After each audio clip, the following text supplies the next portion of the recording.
This speaker has been recorded at a meeting of Addictive Eaters Anonymous. For more information, visit our website www.aeainfo.org. My name is Sian and I am an addictive eater. My heart's pounding a little bit this evening.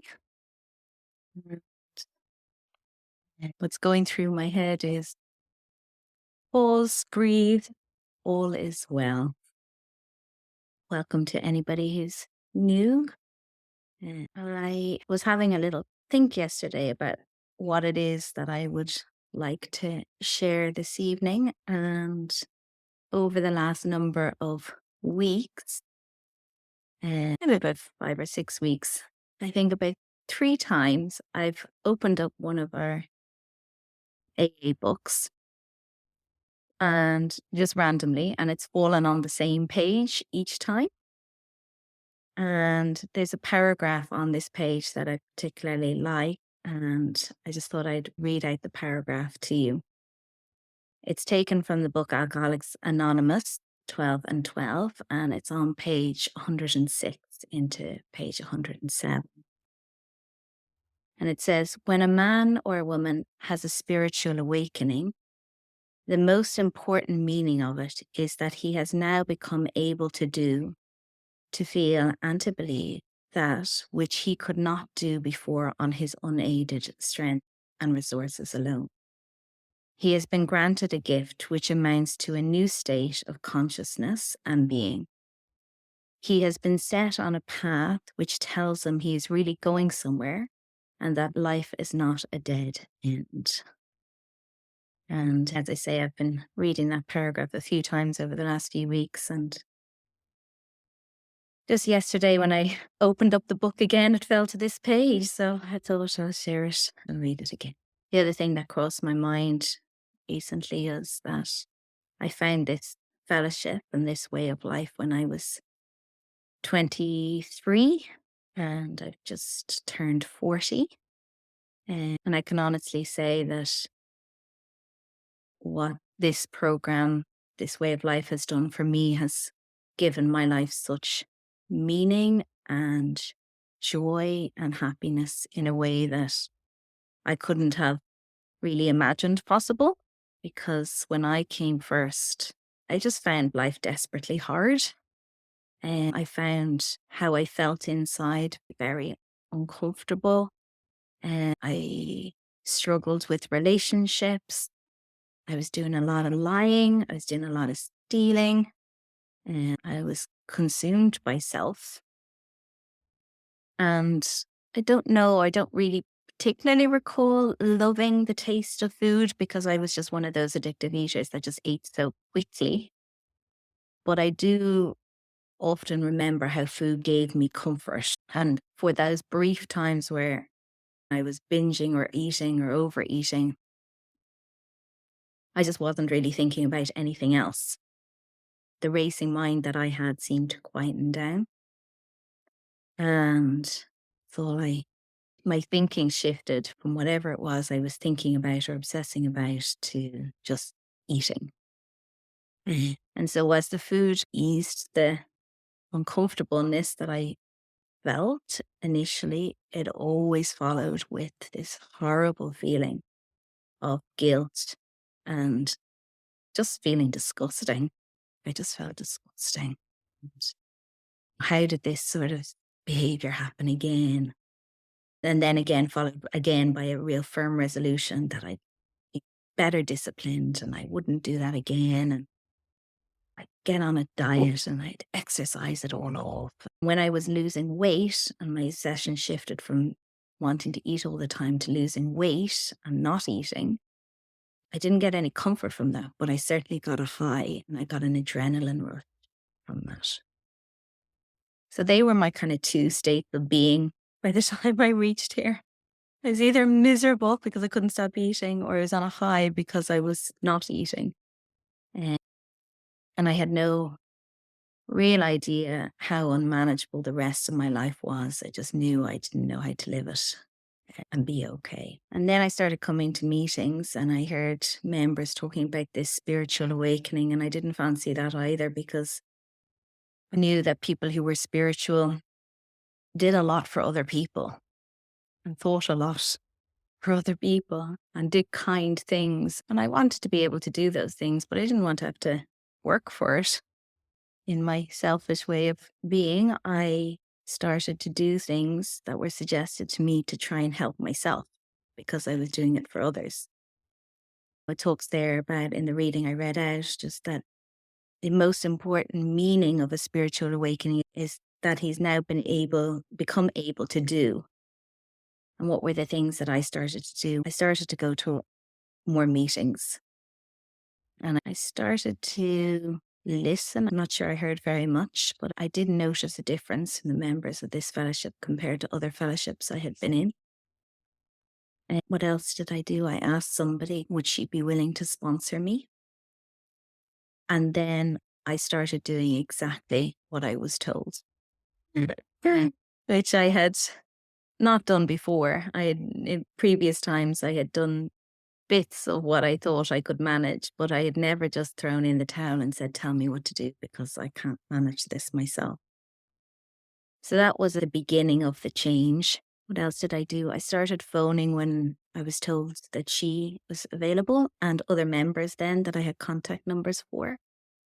And I started to change the day-to-day behaviors with a sponsor's help on how to just live a more manageable day. The feeling of a spiritual awakening, I think, came a little bit later.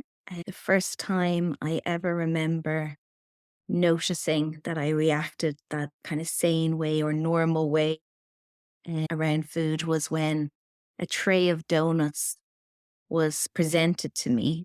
And I was asked, did I want to try these donuts? And I said, no, thank you. And I remember the person walking away with her tray of donuts and me thinking, that's incredible. I've said no, thank you. And it wasn't excruciating or painful to say no. I genuinely felt it was okay to say no.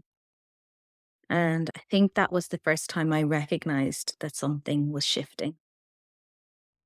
I had caused a lot of harm. As I mentioned earlier, I'd stolen a lot of money. I had quite a lot of financial amends to make. And it did take me a while because I had to get a job. Yeah, I had to get a job and start paying my way and making financial amends again with the help of a sponsor. And again, those things beginning to feel, I felt that something out there was looking after me when I started to make those amends. I started to notice that I was waking up in the morning time and food wasn't my first waking thought or what I looked like in the mirror. I stopped looking at my figure and I stopped looking when I was going down the street in shop windows about what I looked like. And again, these were things that I didn't feel I was trying to stop doing. It was just happening. I stopped getting on the scales. My mood was determined by what the weighing scales read. I didn't feel that burning desire to stand on the scales. And so I didn't really recognize all these different things as being a change, a transformation, as this literature describes it, a spiritual awakening. But it took a good while before I was able to look back and go, oh yeah, these things are ridiculous. I couldn't do these on my own. I just could not do this on my own. And the group and the members who'd gone before me who were willing to share their experience with me and describe their eating and how their lives had been when they shared those things with me, I believed in them. I believed in their stories. I believed in their experience. And I believed them when they said it wasn't like that anymore. And I clung on to that as a power greater than myself for quite a long time. The first few years, once I found sobriety or was gifted sobriety overseas and I had time, then the time came when I needed to return home. And yeah, I was suddenly immersed with more family and people who knew me, whereas before I was away on my own, kind of doing my own self-sufficient thing, going to meetings. But now I was immersed with other people who knew me well and cared for me and loved me, and fear set in. like really chronic fear, that it started to affect my body physically. I felt like I had a tightness in my chest, and it was very hard to let that go. And I knew that it wasn't anything medical. I knew that the tightness, the constriction in my chest and finding it hard to breathe was being driven by my thinking.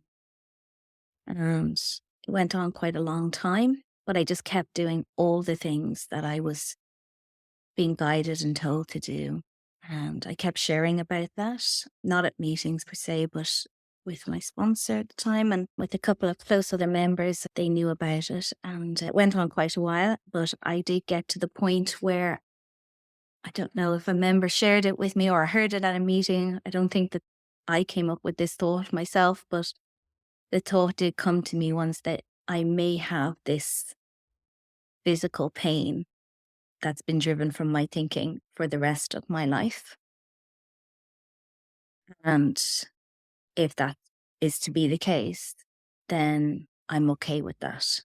I accept it and I can live with it. I can manage living with that if that's what this means, as long as I can continue to be sober from food and other substances and behaviors.